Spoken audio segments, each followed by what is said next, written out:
Let's take a quick look at the CYPE Connect interface to find out what the program is like and what its main functions are.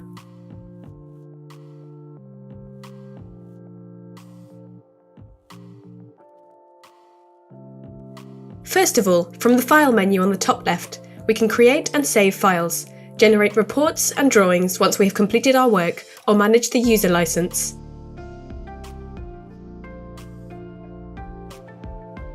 In the top toolbar, we find different options for configuring the codes and libraries of project elements, as well as creating and editing nodes and connections, managing the view of the model, and linking a job with a BIM Server Center project. On the left-hand side, the program displays a list of nodes and their status.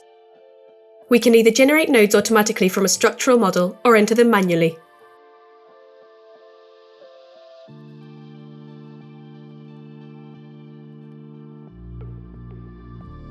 Using the options at the top of the table, we can create, edit, and delete nodes.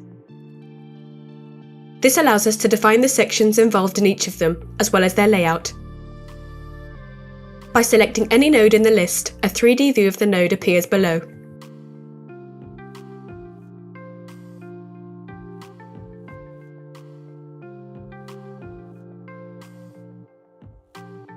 The overview of the structure is displayed on the right-hand side. Here we can generate, edit, and delete nodes in a three-dimensional workspace.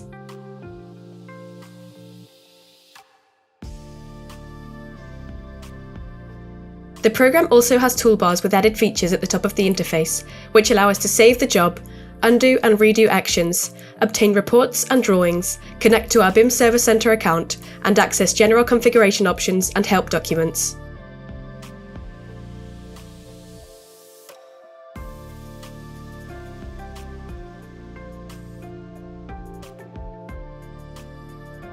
If we select a node and click on the Connection button in the table, or use the Edit button in the group with the same name in the top toolbar, in the case of a node positioned in the space, we access the Connection, Modeling and Analysis window.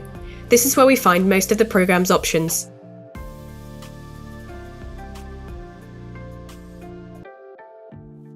There are 3 tabs in the top part of the window: Model, Analysis and Sheets.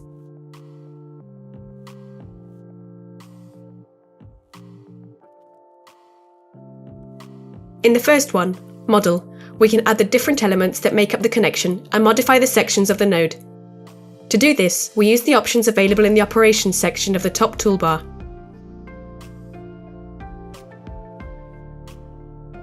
From here, we can also access other editing options and manage the library of connections in order to use them in other jobs.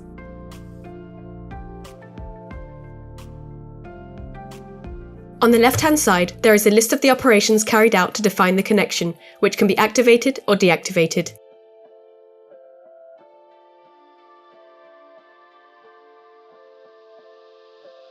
By selecting each operation in the table, we can configure its parameters using the options in the central panel. On the right-hand side, we find the window for viewing the model of the connection, where the result of the operations carried out is displayed. This window allows us to move the frame, orbit and zoom into a completely three-dimensional environment.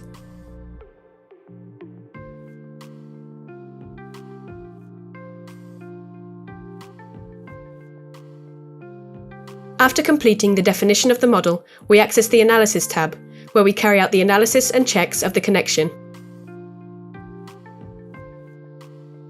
In the top toolbar, we generate or create the load cases we would like to consider, as well as the loads acting on each section. Then, we use the Analysis button to start the analysis and carry out the checks.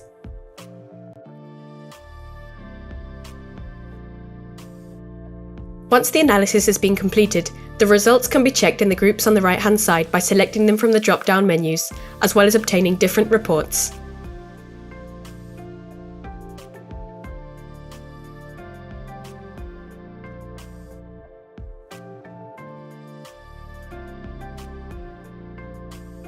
The display on the left-hand side shows the coloured elements with the values of the chosen result, as well as their discretization in some cases.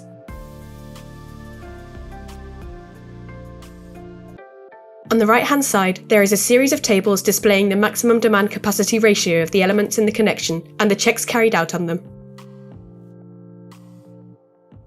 After modelling and analysing a connection, we can access the Sheets tab, where we have the tools for creating the detailed drawings.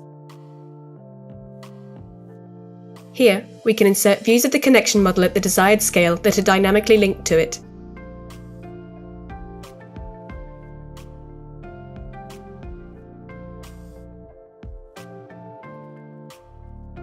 The programme also has traditional drawing elements and dimensioning tools.